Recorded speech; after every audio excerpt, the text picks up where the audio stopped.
할렐루야. 수요 찬양 예배에 하나님께 올려드릴 수 있도록 우리를 인도해 주셔서 하나님께 감사와 또 영광을 올려드립니다. 우리 이 시간 마음과 뜻과 정성을 다해서 영과 진리로 아버지 하나님께 예배드리겠습니다. 우리 다 같이 기도하겠습니다.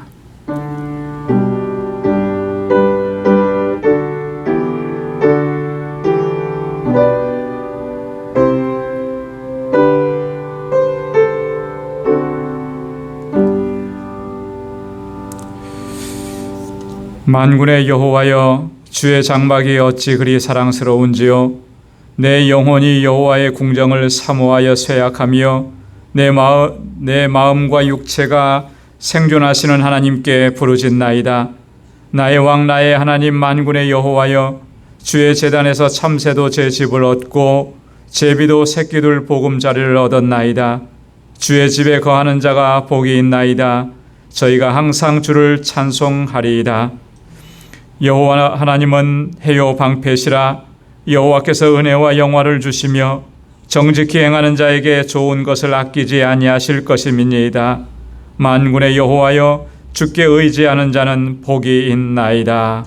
아멘. 거룩하시고 자비로우신 여호와 하나님 아버지, 오늘도 주님의 은혜 가운데 저희들을 지켜주셨다가 이 저녁에 다시금 주의 보좌 앞으로 불러주시고 여호와 하나님 주님의 성호를 찬양하며 아버지께 예배드리게 하시니 감사합니다. 우리의 허물과 우리의 죄악을 주님의 보혈로 깨끗하게 씻어주셔서 이 시간 우리를 다시 거룩하게 하시며 하나님께서 받으시기에 합당한 예배 드릴 수 있도록 우리를 주장하여 주옵소서. 우리 가운데 임하시고 우리의 예배를 받아 주옵시고 오늘도 예비하신 주님의 그 은혜와 평강으로 덧입혀 주옵소서. 예수님의 이름으로 기원하옵나이다.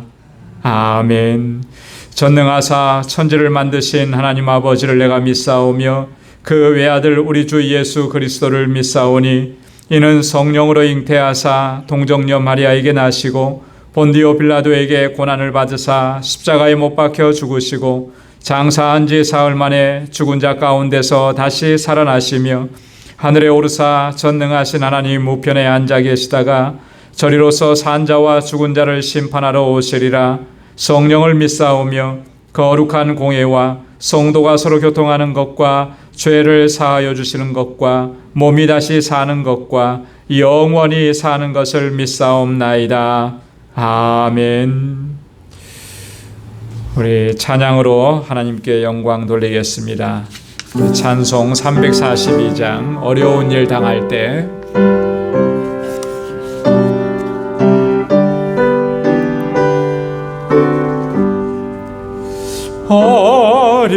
어려운 일 당할 때 나의 믿음 적으나 의지하는 내 주를 더욱 의지합니다. 세월 지나갈수록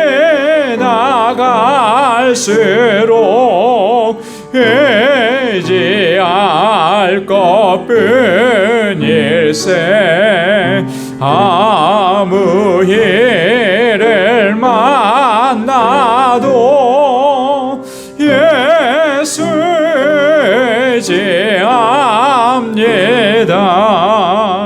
성령께서 내 맘에 밝히 비춰주시네.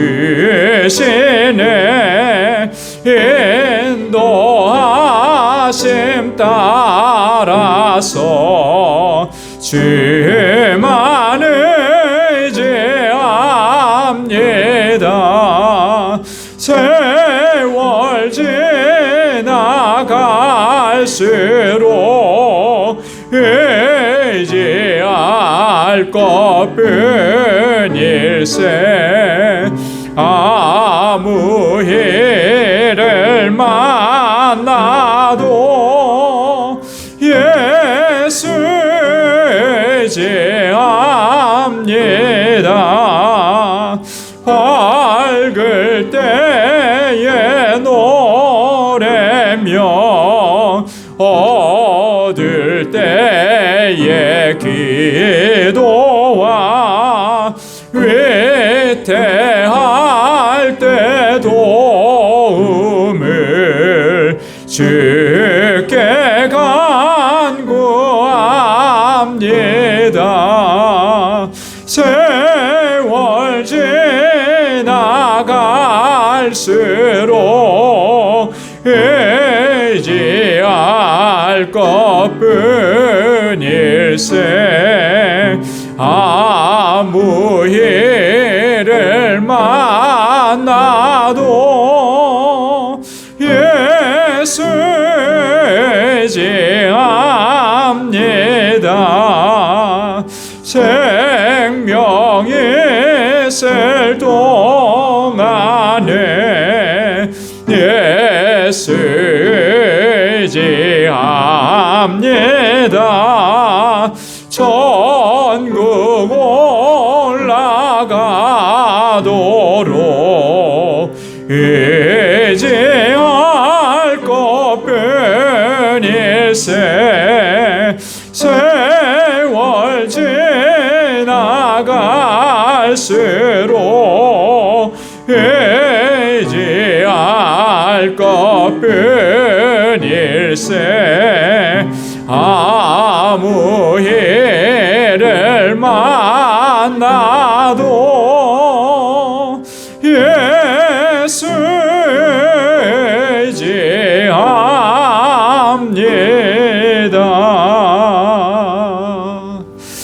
아멘. 우리가 어떠한 일을 만난다 할지라도 오직 주님만 의지하고 믿음으로 담대하게 나아갈 수 있기를 바랍니다. 변찮는 주님의 사랑과 우리 힘차게 박수하면서 찬양하겠습니다.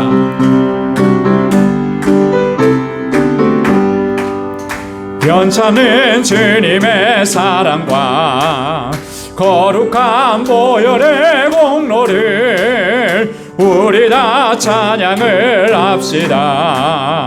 주님을 만나볼 때까지 변찮는 주님의 사랑과 거룩한 보혈의 공로를 우리 다 찬양을 합시다. 주 앞을 만나볼 때까지 예수는 우리를 깨끗게 하시는 주시니 그의 피 우리를 눈보다 더위게 하셨네. 우리를 깨끗게 한 피는 무궁한 생명의 물이세. 생명을 구원한 친구들 하나님 찬양을 합시다. 예수는 우리를 깨끗게 하시는 주시니 그의 피 우리를 눈보다 더위게 하셨네. 주님의 깨끗한 보혈을 날마다 입으로 간증해 담대히 싸우며 나가세. 천국에 들어갈 때까지 예수는 우리를 깨끗게 하시는 주시니 그의 피 우리를 눈보다 더위게 하셨네. 십자가 튼튼히 붙잡고 날마다 이기며 나가세. 머리에 면류관 쓰고서 주 앞에 찬양할 때까지 십자가 튼튼히 붙잡고 날마다 이기며 나가세. 머리에 면류관 쓰고서 주 앞에 찬양할 때까지 예수는 우리를 깨끗게 하시는 주시니 그의 피 우리를 눈보다 더 위게 하셨네. 예수는 우리를 깨끗게 하시는 주시니 그의 피 우리를 눈보다 더 위게 하셨네. 아멘. 주님의 보혈로 우리를 깨끗하게 씻어주신 줄로 믿습니다. 우리 주 하나님 독생자 예수 날 위하여 오셨네.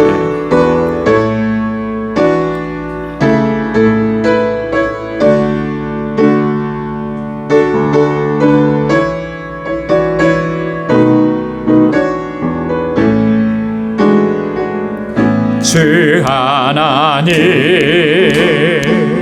독생자 예수 날 위하여 오시었네. 내 모든 죄 다 사하시고 죽음에서 부활하신 나의 구세주 살아계신 주 나의 참된 소망 걱정 근심 전혀 없네.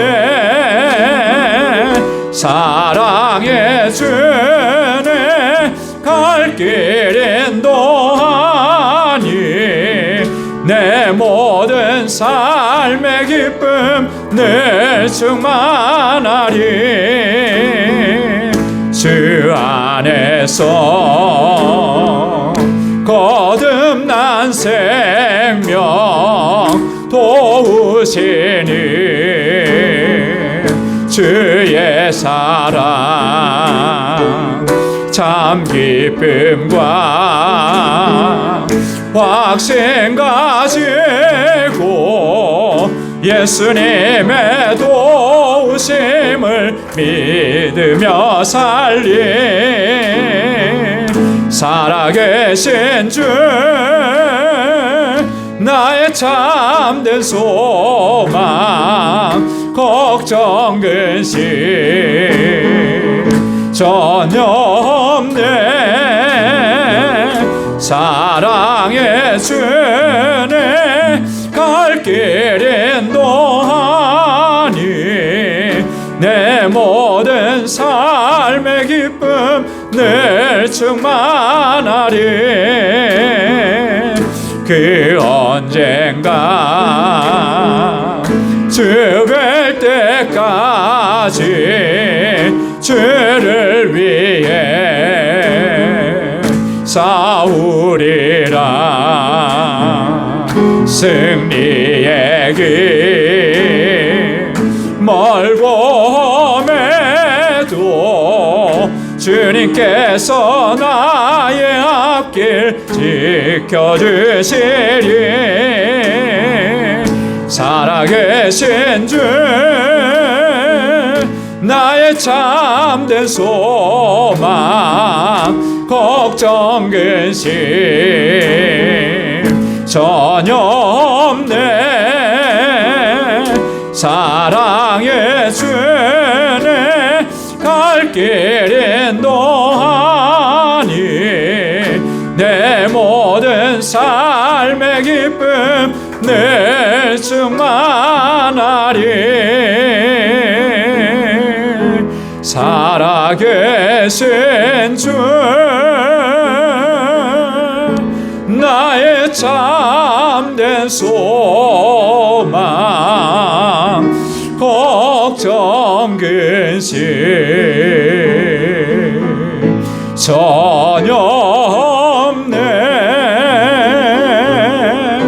사랑의 주네 갈 길 인도하니 내 모든 삶의 기쁨 늘 충만하네.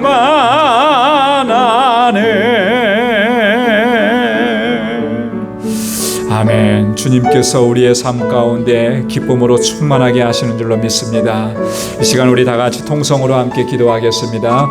교회를 위해서, 우리 교회에 주신 사명을 위해서 이제 22주년을 맞이하는데 하나님께서 주신 사명을 잘 감당하는 귀한 믿음의 공동체가 되게 해달라고, 우리 사랑하는 권속들을 위해서, 세워주신 주의 일꾼들과 주의 종들을 위해서, 이곳에서 자라나는 우리 어린 학생들, 청년들, 또 어린 심령들을 위해서, 또 교사들을 위해서, 전도사님 위해서, 우리 선교사님들을 위해서, 특별히 알라메다 방주교회 우리 또 정득서 선교사님 사역자들을 위해서, 또 우리가 가지고 나온 오늘 간절한 기도의 제목들 이 시간 다 함께 통성으로 하나님께 아뢰겠습니다. 기도하겠습니다.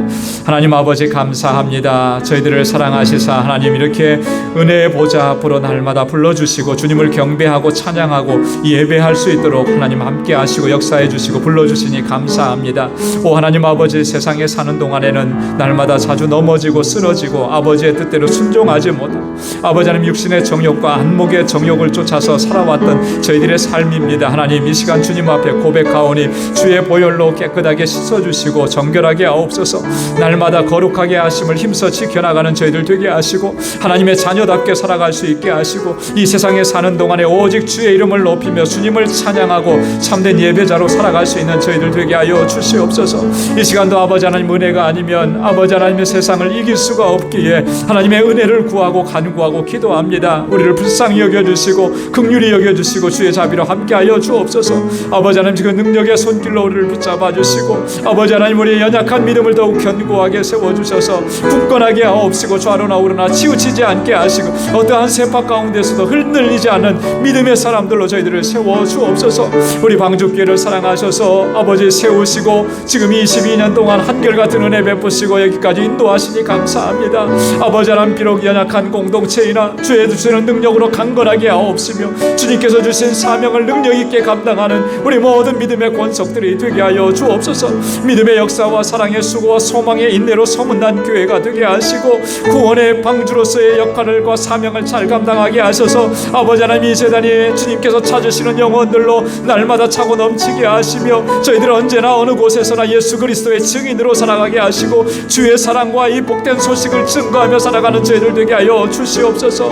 세워주신 아버지 귀한 주의 종들, 기름 부어 세우신 주의 신실한 일꾼들에게 능력과 권능으로 함께 하시고 저들의 수고와 헌신과 눈물을 하나님 받아주시며 아버지 하나님 이 재단이 아름답게 세워져 가게 하옵소서. 아버지 하나님 우리 모든 지체들을 기억하여 주시사 아버지 한 사람 한 사람 능력의 장중에 붙들어 주시고 아버지 하나님 정말 주님 앞에서 귀하게 쓰임받는 주의 일꾼들이 되게 하시고 믿음의 용사들이 다 되게 하셔서 우리 앞에 당한 이 신앙의 경주 믿음의 경주를 잘 감당하고 이겨내게 하옵소서. 아버지 하나님 우리 권속들 가운데 연약함이 있고 아버지 하나님 육신의 연약함이 있습니다. 아버지 인생의 질고가 있어서 고통과 신음하는 중에 있습니다. 아버지 사랑하는 주의 종들을 붙잡아 주시고 주여 만져주시고 치료하시고 완전하게 회복시켜 주시고 아버지 주의 주시는 승리를 경험하고 맛보는 삶이 되게 하시고 날마다 은혜로 충만한 삶이 되도록 도와주옵소서. 주의 주시는 기쁨을 잃지 아니하도록 주님 붙들어 주시고 하늘의 소망을 두고 믿음으로 살아가게 도와주옵소서. 아버지 하나님 땅에 매이는 삶이 되지 않도록 도와주옵소서. 오 하나님 아버지 세계 곳곳에서 주의 복음을 증거하는 우리 선교사님들과 그 사역지를 붙잡아 주시고 특별히 아버지 하나님 알라메다 방주교회 아버지 하나님 또한 사역자들 우리 아버지 정득수 선교사님 강건하게 붙잡아 주셔서 아버지 영혼 구원의 그 귀한 사명 잘 감당하고 아버지 하나님 이 방주교회가 든든하게 서가서 그 지역 사회를 아버지 주님께로 인도하는 귀한 구원의 방주가 되게 하여 주시옵소서. 아버지 하나님 이곳에서 자라는 어린 심령들과 우리 사랑하는 학생들 청년들 정말 믿음 안에 견고하게 서서 하나님의 귀한 일꾼들이 되게 하시고 이 세대를 짊어지고 나아가는 하나님의 신실한 종들이 다 되게 하여 주옵소서. 저들을 위해 수고하는 우리 모든 교사들과 아버지 하나님 우리 전도사님 위에 능력과 권능으로 함께하여 주옵소서. 아버지 하나님 능력으로 붙잡아 주옵소서. 아버지 오늘도 이 시간 주님 앞에 우리의 간절한 기도의 제목을 가지고 나와서 주님 앞에 부르짖고 간구합니다. 사랑하는 주의 종들의 그 부르짖음마다 하나님 들으시고 응답해 주시며 살아계신 하나님의 역사를 매일매일 경험하고 체험하고 주님과 동행하며 주님의 임재 가운데 살아가는 주의 종들이 되게 하여 주시옵소서. 이제 주님의 말씀으로 우리를 새롭게 하여 주시고 주님 앞에 새롭게 결단하는 은혜의 시간이 되도록 역사하여 주시옵소서. 감사합니다. 모든 영광 주님 앞에 올려드립니다. 예수님의 이름으로 간절히 기도드리옵나이다. 아멘. 아멘. 우리의 간절한 기도에 하나님 선하신 응답을 허락해 주실 줄로 믿습니다. 자, 이제 우리 말씀으로 함께 은혜를 나누는 시간입니다. 오늘 함께 나눌 말씀은 사도행전 제24장 1절에서부터 16절까지 말씀. 사도행전 제24장 1절에서 16절.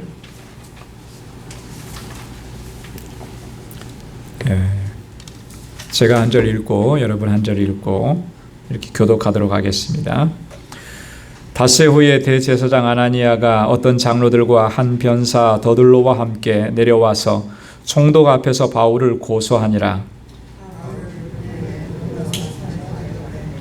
벨릭스 각하여, 우리가 당신을 힘입어 태평을 누리고 또 이 민족이 당신의 선견을 인하여 여러 가지로 개량된 것을 우리가 어느 모양으로나 어느 곳에서나 감사무지하옵나이다.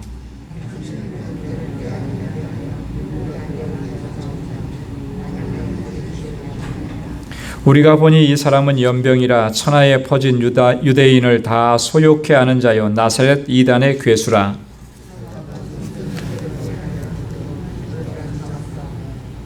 당신이 친히 그를 신문하시면 유대인들도 이에 참가하여 이 말이 옳다 주장하니라.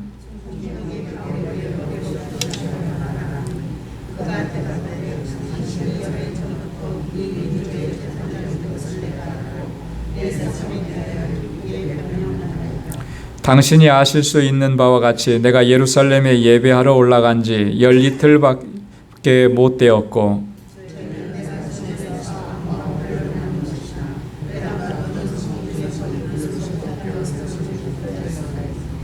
이제 나를 송사하는 모든 일에 대하여 저희가 능히 당신 앞에 내세울 것이 없나이다.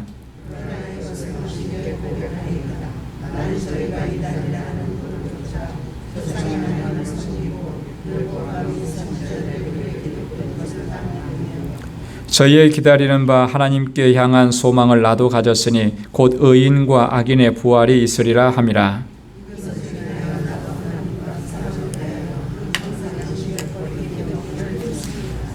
아멘.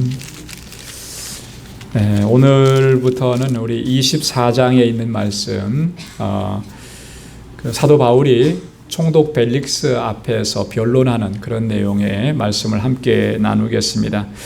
우리가 지난주의 말씀을 잠깐 되돌아보면 유대인들이 바울을 죽이기로 암살하기로 음모를 꾸몄다 그랬습니다. 그리고 이 음모에 가담한 사람이 무려 40여 명이나 되었다 그랬죠. 어떻게 보면 이제 바울은 절체절명의 그 어떤 위기 상황 가운데 놓여 있는 것입니다. 바울이 그러한 사실을 알 턱이 없는 거죠, 사실. 그런데 이러한 사실들이 바울의 생질에 의해서 발각이 되게 된 거예요. 그래서 바울의 생질이 찾아와서 바울에게 이야기했고, 또 바울은 그 사실을 백부장에게 이야기하면서 이 청년을 천부장에게 데려가 달라. 그러면 할 말이 있다고 하니까 그 이야기를 하게 하라. 이제 이렇게 과정을 거쳐서 천부장 글라우디오 루시아라고 그랬어요. 천부장이 이 사실을 알게 된 거예요. 그래서 바울을 긴급하게 보호하고 그래서 이 총독부가 있는 가이사라로 호송하는 과정까지 저희가 같이 나눴습니다. 이 상황을 얼마나 중대하게 이 천부장이 생각했는지는 이 바울을 호송하는 군대의 숫자만 봐도 우리가 알 수 있다 그랬어요. 전체 몇 명이나 동원이 됐다 그랬습니까? 거의 500명이에요. 470명이에요. 그죠? 보병이 200명, 마병이 70명, 그리고 창군이 200명. 거기에다 더해서 백부장을 2사람이나 같이 보내가지고 엄청난 군대예요. 지금도 500명 군대를 동원했다 그러면 굉장히 큰 그런 인력이잖아요. 군사력인데 그만큼 천부장은 이 사건을 아주 중대하게 보고 있다라고 하는 것이죠. 그리고 지금 유대인들이나 모든 그 지역의 재판권을 가지고 있는 총독부가 있는 곳이 바로 가이사라입니다. 이제 그곳에 벨릭스 총독이 있는 곳에 보내서 바울이 이곳에 이제 도착을 한 겁니다.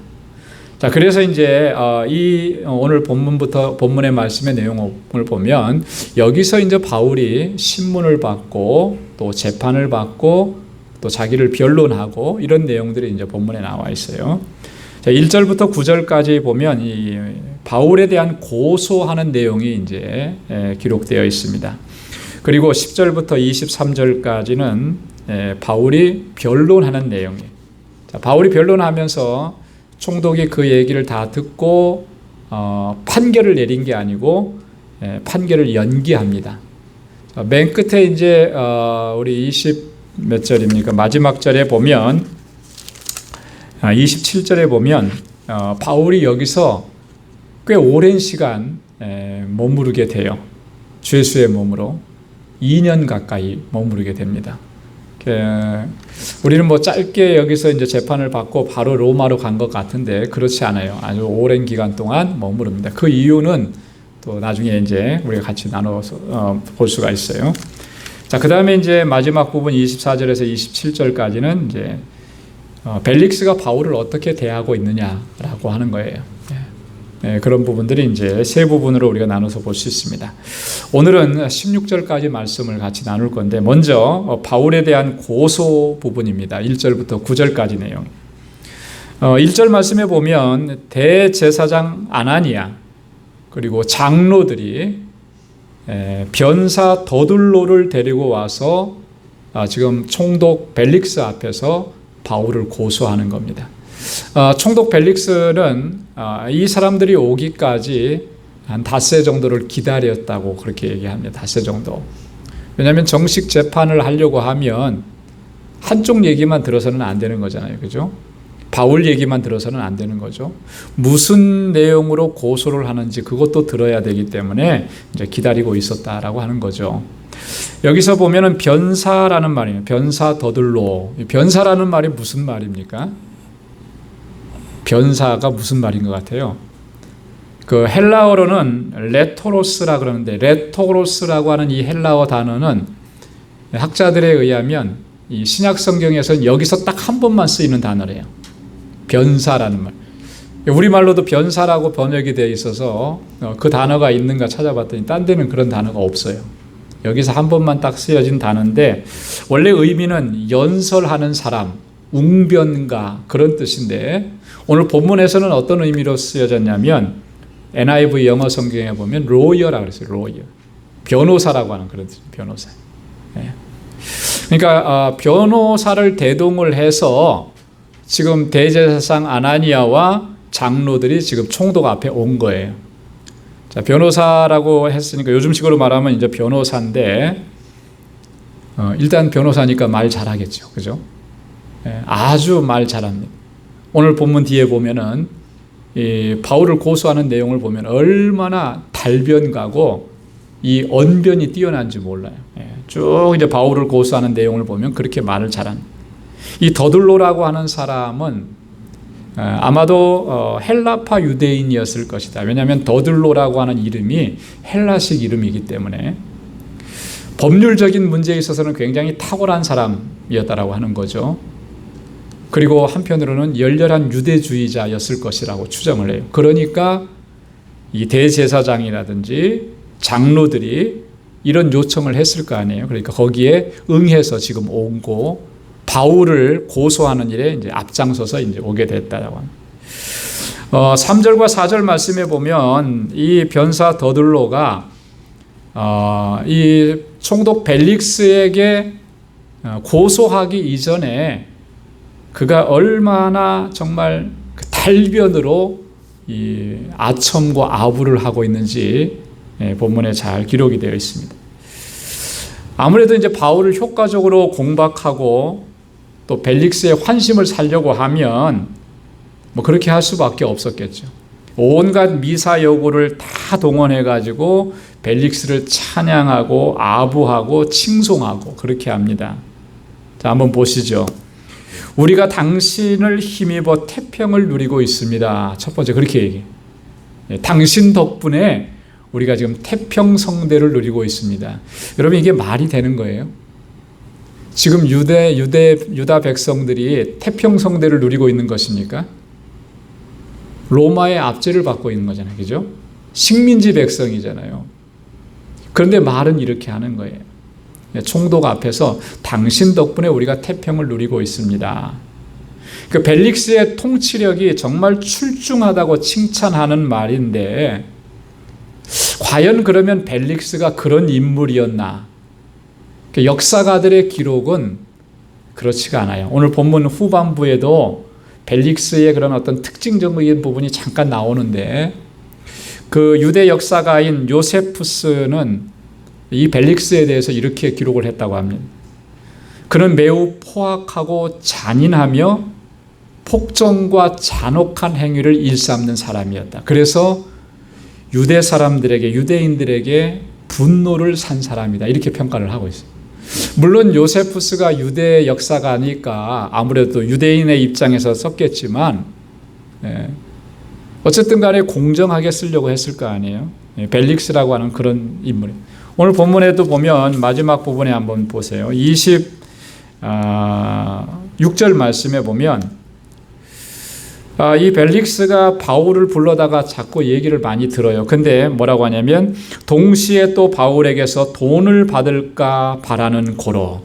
바울을 자주 불러다가 이야기를 들었는데 그 이야기를 듣는 목적이 뭐였다 그랬습니까? 어떻게 좀 돈을 받을 수 있을까? 피해자고, 그죠? 피고잖아요. 그러니까 객관적으로 생각하면 재판장에게 잘 보여야 된다라고 하는 그런 생각을 하겠죠. 그 사람을 위해서 내가 너 잘 봐줄 테니까 돈 좀 내놔라. 그런 의도 가지고 지금 그렇게 바울을 불러서 얘기하고 있는 그런 사람이었다라고 하는 거죠. 자, 그런데 그런 사람을 가리켜서 지금 더들로는 뭐라고 얘기하는 거예요? 우리가 당신을 힘입어서 태평성대, 태평을 누리고 있습니다. 자, 두 번째로 보면 이 민족이 당신의 선견을 인하여 여러 가지로 개량되었습니다.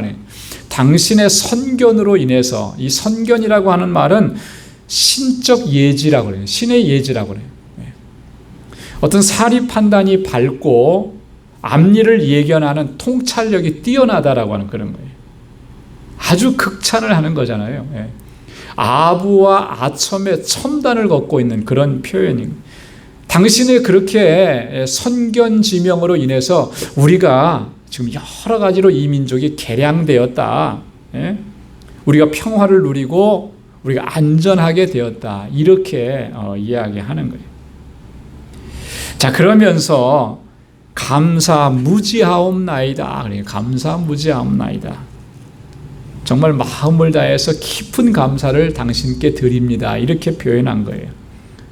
자, 그리고 또 한편으로는 4절에는 이렇게 얘기합니다. 당신을 더 괴롭게 하려고 하지 않아서, 당신을 더 괴롭게 아니하려 하여 내가 대강 간단하게 이렇게 말씀을 드립니다. 이게 무슨 말이냐면, 당신은 참 바쁜데 총독으로서 그 일을 하려고 하면 얼마나 바쁘겠습니까? 그러니까 당신의 통치 업무를 내가 방해하지 않겠습니다. 그래서 간략하게 얘기하겠습니다. 이렇게 얘기하는 거예요. 그러니까 이 벨릭스의 어떤 기분을 굉장히 북돋아주고 기분 좋게 만들어주는 그런 어떤 뛰어난 언변으로 지금 먼저 이렇게 얘기를 하는 겁니다. 그리고 4절에도 보면은 끝에 보면 관용하여 들으시기를 원하나이다. 그래서 관용을 베풀어서 당신의 인자함으로, 비록 이렇게 이야기하는 것들이 지금 여기서 고소하고 뭐 이런 내용들이 듣기에 어떤 지루하고 또 어떤 면에서는 거북한 면도 있을 수도 있겠지만 그래도 너그럽게 들어주십시오. 자, 이렇게 먼저 벨릭스 앞에서 이야기를 하는데, 더들로의 이런 어떤 뭐라 그럴까요? 언변을 통해서 이 벨릭스의 환심을 사고자 하는 그런 아첨과 아부가 출중하게 뛰어났다라고 하는 것을 우리가 볼 수가 있습니다. 어떤 면에서는 그런 면이 필요할 수도 있겠죠. 상대방의 환심을 사야 하니까. 그런데 지금 더들로가 하는 이런 얘기들은 전부 다 사실에 근거하지 않는 그런 내용으로 지금 쭉 얘기하면서, 그리고 5절, 6절에서 이제 바울을 고소하는 내용을 이제 구체적으로 얘기합니다. 세 가지로 바울을 고소하는데요. 첫 번째 보면 5절에 이 사람은 연병이라 천하에 퍼진 유대인을 다 소욕해 하는 자라 그렇게 했습니다. 연병이라 그랬습니다. 연병. 연병이라는 게 뭐 어떤 종류의 병을 연병이라 그러나요? 전염병 같은 걸 그러죠, 그죠? 옛날에는 뭐 이렇게 장티푸스, 콜레라, 요즘 우리가 지금 겪고 있는 코로나 바이러스, 컨테이저스한 거, 그죠? 전염성이 강한, 그런 전염성이 강한, 그러니까 부정적인 의미에서 전염성이 강한 그런 사람, 연병이라 이렇게. 연병이라는 말은 참 듣기 싫은 말이에요, 그죠? 우리가 일상적인 말에서 연병은 욕에 해당하는 그런 표현들이잖아요. 바울을 그렇게 표현한 거예요. 왜 그러냐면 저가 유대인들을 다 소욕해 하는 자였다, 이렇게 얘기하는 거예요. 유대인들이 소요하고 소동을 일으키고 이런 것들, 분란을 일으키는 주범이다, 그렇게 지금 이야기하는 거예요. 여러분, 바울에 대해서 지금 이 더둘로가 이렇게 표현하는 것은 그냥 이렇게 얘기하는 게 아니고요, 목적하는 바가 있기 때문에 그런 거예요. 자, 여기 보면 유대인을 다 소욕해 하는 그런 연병이다 그랬는데, 이 지금 더둘로가 하는 그 말의 의미는 단지 유대인들 뿐만이 아니라는 거예요. 자, 유대인들을 이렇게 소욕해 했다라고 하면은 로마인들에게는, 로마 사람들에게는 안 그러냐? 로마 사람들에게도 악영향을 끼치고 있는 것이다라고. 왜? 연병은 전염성이 강하니까. 유대인들만 그렇게 되겠네요. 아니라는 거죠.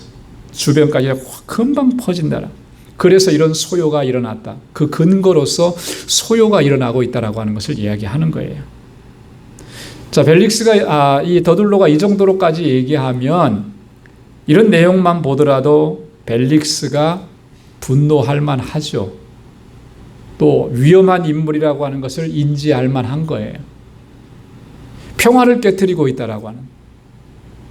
당시 로마는 팍스 로마나, 로마로 말미암아 평화가 유지되었다라는 이런 캐치프레이즈를 걸고 주변 국가들을 점령하고 그랬는데, 분쟁을 일으키고 소요가 일어나고 이런 뭐 다툼이 일어나는 일에 앞장서 있는 사람이 이렇게 얘기하니 이건 요주의 인물이라고 판단할 수밖에 없는 거죠.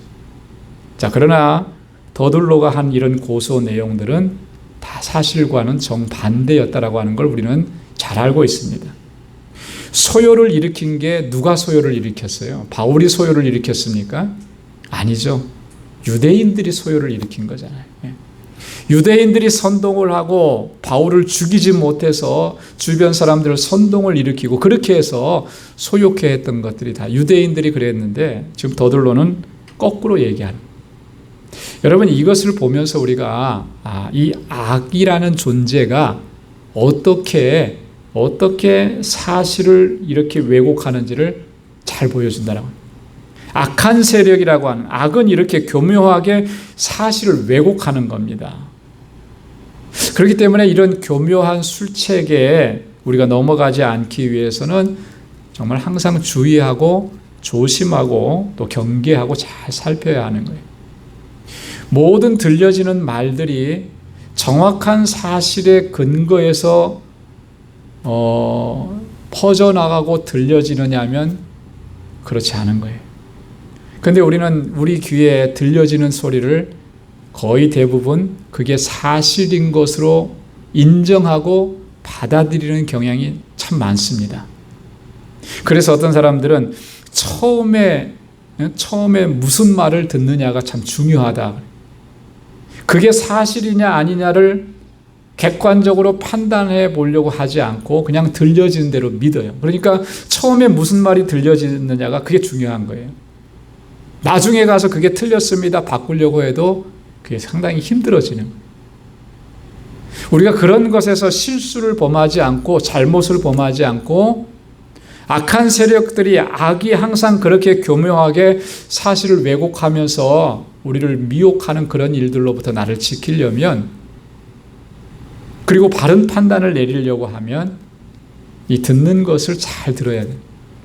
그래서 어떤 사실에 대해서 누가 어떤 말을 했을 때 그 반대편에 있는 말도 잘 들어요. 양자 간의 말을 동일하게 들어요. 그리고 판단을 내려야 됩니다. 그리고 어떤 상황이라는 것들이 다 있어요. 그죠? 상황이라는 것들이 다 있습니다. 그냥 뜬금없이 나오는 그런 사건에 대한 말은 전혀 없어요. 전후의 맥락이라는 것이 있는 거예요. 그래서 전후의 맥락도 잘 살펴봐야 되는 그런 중요한 내용들이 있습니다. 잘 살펴봐요. 우리가 방송하는 사람들이 종종 쓰는 표현들이 있더라고요. 뭐냐면 악마의 편집이라고. 그런 말 들어보셨죠? 악마의 편집. 방송은 생방송 빼놓고는 전부 다 어떤 것을 촬영하고 편집을 해서 보내요. 근데 그것을 편집하는 편집자가 어떻게 편집했느냐에 따라서 말한 사람이 한 말이 전혀 다르게 전달되는 경우가 참 많습니다. 왜냐하면 중간에 딱딱 끊고 필요한 것만 딱 끄집어내서 편집하니까. 그런 것들을 보고 악마의 편집이라 그러는데요. 우리가 어떤 이렇게 전후 맥락을 살피지 않으면 그런 잘못을 범할 수가 있는 거예요. 근데 악이라고 하는 것은요, 악의 세력은 그런 방식으로 우리를 공격해 오는 것입니다. 그래서 우리가 그걸 잘 들어야 해. 잘 판단해. 자, 그 다음에 더들로가 두 번째로 고소하는 내용을 보면, 자, 바울을 뭐라고 표현했냐면 나사렛 이단의 괴수라 그렇게. 여러분, 나사렛 이단이라고 하는 표현은 뭐겠습니까? 나사렛 예수를 따르는 사람들의 집단이라고 하는 건데 그들이 이단이다 이렇게 얘기합니다. 예. 괴수라고 하는 말은 뭐예요? 주모자라고 하는 거죠. 예. 대장이라는 거예요. 장본인이라고 하는 거예요. 나사렛 이단의 괴수라 이렇게 했는데 여러분, 이렇게 그 고소하는 내용을 보면 겉으로 볼 때는 자, 이게 어떤 문제인 것 같아요? 종교적인 문제인 것 같잖아요. 그죠? 유대교 안에서 지금 바울이 지금 전하는 이런 모든 말들은 이단이다. 종교적인 문제로 이렇게 부각시키는 것 같지만 그 실상은 그 내면에 들어가면 단순히 이렇게 종교적인 문제로 얘기하는 건 아니에요. 사실 당시에 그 로마 제국이라든지 또 지금 이 총독으로 와 있는 벨릭스라든지 이런 사람들은 유대 종교 안에서 무슨 일이 일어났는지 거기에 별로 관심이 없어요. 왜냐하면 당시에 그 로마 정책은 뭐였냐면 황제 숭배를 반대하지 않으면 자신들이 점령한 국가들의 종교는 다 인정을 해줬다. 그 유대인들이 성전에서 하나님을 예배하고 하는 것도 다 허용이 됐던 거예요.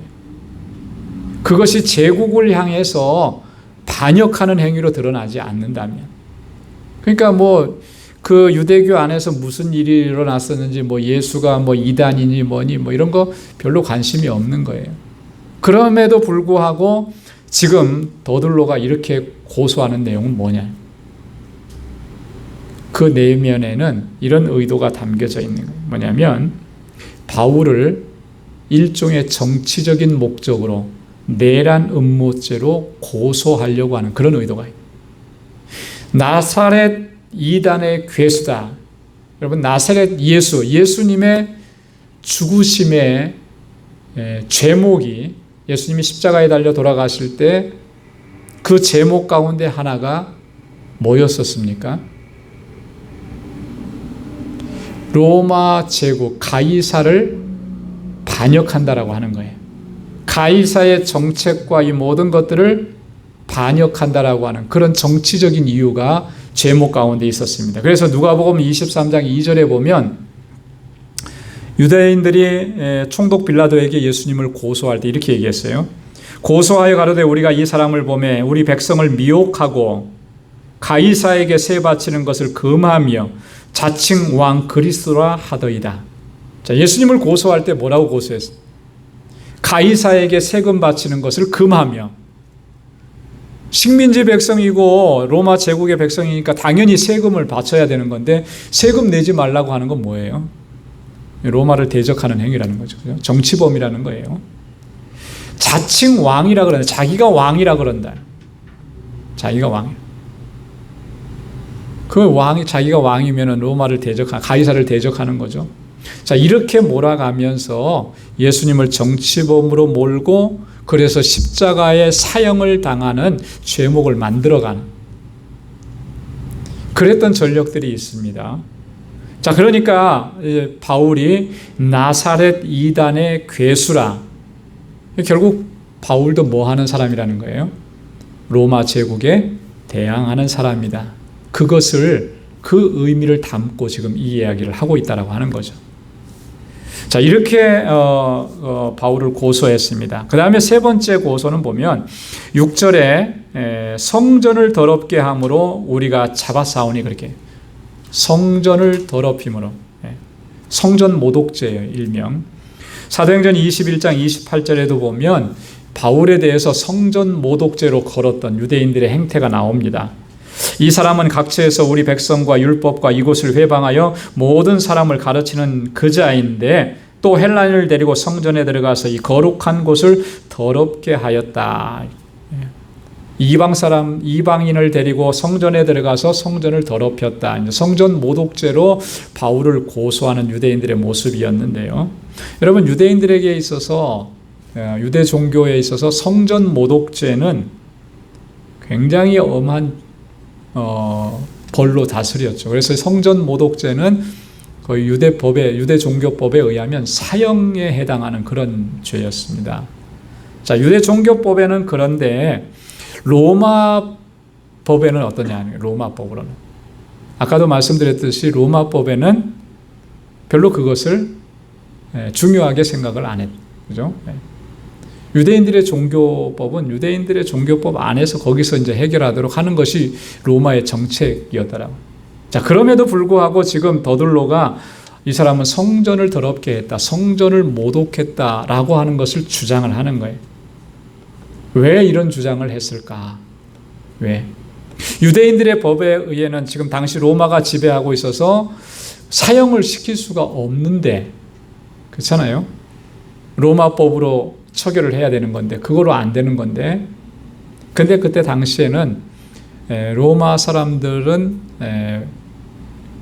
그 유대인들이 결정한 내용을 묵인해주고 승인해주는 그런 관습들이 있어 왔다라고 하는 거예요. 다시 말해서 유대 종교법에서 어떠한 일들을 결정을 하면 그것을 그냥 인준해 주는 거예요. 유대 종교법으로 이 사람은 사형에 해당합니다라고 했다라고 하면 그거를 인준해 주는 그런 관례들이 있었다라고 하는 거죠. 자, 그러다 보니까 더둘로는 그런 상황을 알고 지금 그렇게 바울을 고소하고 있는. 자, 지금 여기서 바울을 고소하는 이 세 가지 요소들은 다 만약에 총독 이 벨릭스가 그것을 다 듣고 판결을 내린다면 아주 극형에 해당하는 그런 판결을 내릴 수도 있는 그런 내용들로 지금 고소를 하고 있다라고 하는 거예요. 자, 그러면 이런 고소 내용에 대해서 바울은 어떻게 변론을 하고 있었는가라고 하는 것이 이제 10절 이하에 쭉 나옵니다. 자, 특별히 오늘 16절까지 말씀을 읽었는데요. 바울의 변론하는 내용 그 첫 번째 부분인데요. 총독이 바울에게 말하라고 지시하는데 머리로 이렇게 끄덕이면서 표시를 합니다. 총독의 그 태도를 여기서 볼 수가 있죠. 일반적으로는 뭐라고 얘기해야 되겠습니까? 자, 바울 네가 말해라, 변론해라 이렇게 얘기해야 되는데 머리로 그냥 끄덕끄덕 한 거예요. 그거는 이 벨릭스가 얼마나 오만불손한 사람인가를 단적으로 보여주는 그런 행동인 거죠. 자, 근데 이 더둘로는 지금 총독 앞에서 이 바울을 고소할 때 온갖 아첨과 아부의 말로 바울을 고소했습니다. 그러나 바울은 아주 간단 명료하게 그렇게 지금 자신을 변론해 나갑니다. 벨릭스 총독이 정확한 판단을 내릴 수 있을 만큼 이 유대적인 상황을 잘 이해하고 있을 것이라는 사실을 먼저 얘기하면서 변론을 시작해요. 바울이 이렇게 얘기하는 것은 다 근거가 있는 것입니다. 왜냐하면 자, 10절에 보면 당신이 여러 해 전부터 이 민족의 재판장이 된 것을 내가 알고 내 사건에 대하여 기쁘게 변명하나이다. 총독으로 와서 지금 유다를 다스린 게 불과 몇 년 안 되고 이게 아니고 오랫동안 당신이 이 유대에 와서 유대 총독으로 지냈으니까 이 상황들을 다 잘 알고 있을 것이다. 그렇게 얘기하는 거죠. 실제로 이 벨릭스 총독이 유대 총독으로 왔을 때가 AD 52년경이라 그럽니다. 52년. 그리고 지금 바울이 벨릭스 총독 앞에 서 있는 이 시점은 AD 58년경이라. 그러면 자그마치 적어도 몇 년은 지난 거예요? 한 6년 정도, 6년, 7년 정도는 지난 거죠. 그죠? 그 기간 동안에 이 벨릭스 총독이 유대를 다스렸습니까? 그러니까 어느 정도는 다 파악을 하고 있다라고 하는 거죠. 바울은 이것에 근거해서 당신이 우리 상황을 잘 알 터이니까 내가 기쁘게 변론하겠다. 이렇게 이제 이야기하고 변론을 시작합니다. 자, 11절부터 13절까지 내용을 보면 바울은 먼저 자신을 고소한 이 더둘로의 이 고소 내용들이 사실과 다르다라고 하는 것을 먼저 변론을 합니다. 당연한 것이겠죠. 그죠? 고소한 사람이 있으면 변론할 때는 그 고소 내용이 다르다고 이제 얘기를 해야 되는 것이니까. 자, 어떻게 다르냐? 11절에 그렇게 얘기합니다. 당신이 아실 수 있는 바와 같이 내가 예루살렘에 예배하러 올라간 지 열 이틀밖에 못 되었고, 이렇게. 두 가지를 강조해요. 두 가지. 첫째는 내가 예루살렘에 올라간 목적이 뭐라 그랬습니까? 예배하러 올라간 것. 저들이 나를 고소하는 내용은 뭐냐면 내가 소동을 일으켰다, 소욕해 했다. 그래서 나를 가리켜서 연병이라 이렇게 얘기했는데 그게 아니라는 거죠. 나는 예루살렘에 올라간 목적이 분명하다. 예배하러 올라갔다. 두 번째로 얘기하는 건 뭐냐면 내가 예루살렘에 간 지 얼마밖에 안 됐다는 거예요? 열 이틀밖에 안 됐다. 이 열 이틀밖에 안 된 기간 동안에 내가 어떻게 사람들을 선동하고 그렇게 할 수 있었겠느냐. 이건 물리적으로 그렇게 할 수 없는 것이다라고 하는 것으로 반박을 하는 것이죠. 실제로 열 이틀밖에 안 되었다고 하지만요. 우리가 지금까지 쭉 앞에서 살펴봤습니다. 바울이 3차 선교 여행을 끝내고 예루살렘에 도착했을 때 그 일정들을 우리가 좀 살펴봤잖아요. 그 일정들이 어쩌냐면은 뭘 가서 이렇게 선동하고 할 만한 그런 시간이 전혀 없었습니다. 거기에 제가 간략하게 기록을 해놨습니다. 예루살렘에 도착하자마자 야고보와 장로들을 만났다 그랬어요. 그리고 서원한 사람들이 있어서 그들과 함께 그 서원을 이행을 했는데 7일 동안 그것을 서원 기간을 지켰습니다. 그리고 그 서원 비용을 다 바울이 다 내줬잖아요. 자, 그리고 나서 곧바로 바울이 유대인들에 의해서 체포가 됐어요. 그래서 사내들인 공회에 가서 증언을 했습니다. 그 증언이 끝나고 나자마자 유대인들의 살해 음모가 있다 그래서 지금 가이사라로 호송되어 왔어요. 그죠? 열 이틀이라고 하는 그 시간이 있었지만 그 시간 동안의 바울의 행적을 보면 그럴 만한 시간적 여유가 전혀 없었다라고 하는 거예요. 바울이 이렇게 구체적으로까지 얘기하면서 저들이 하는 이야기가 다 잘못된 것이다 변론을 합니다. 자, 두 번째로 바울이 변론하는 내용은 12절과 13절에 있는 말씀인데요.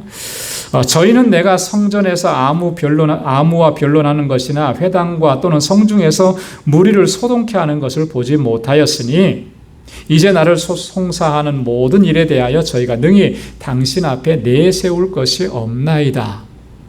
여러분, 이 예행을 보면 한마디로 말해서 뭐예요? 증거가 없다라고 해요. 증거가 없다. 그죠? 네, 증거가 없다. 내가 누구하고 변론한 내용을 본 사람이 있느냐? 성전에서. 저들이 나를 성전 모독죄로 고소했는데 성전을 더럽혔기 때문에 우리가 붙잡았다 이렇게 얘기했는데 내가 성전에서 누구와 변론하는 모습 저 사람들이 본 적도 없고 회당이나 또는 성중에서 무리를 소동케 하는 거 저 사람들이 보지 못했다.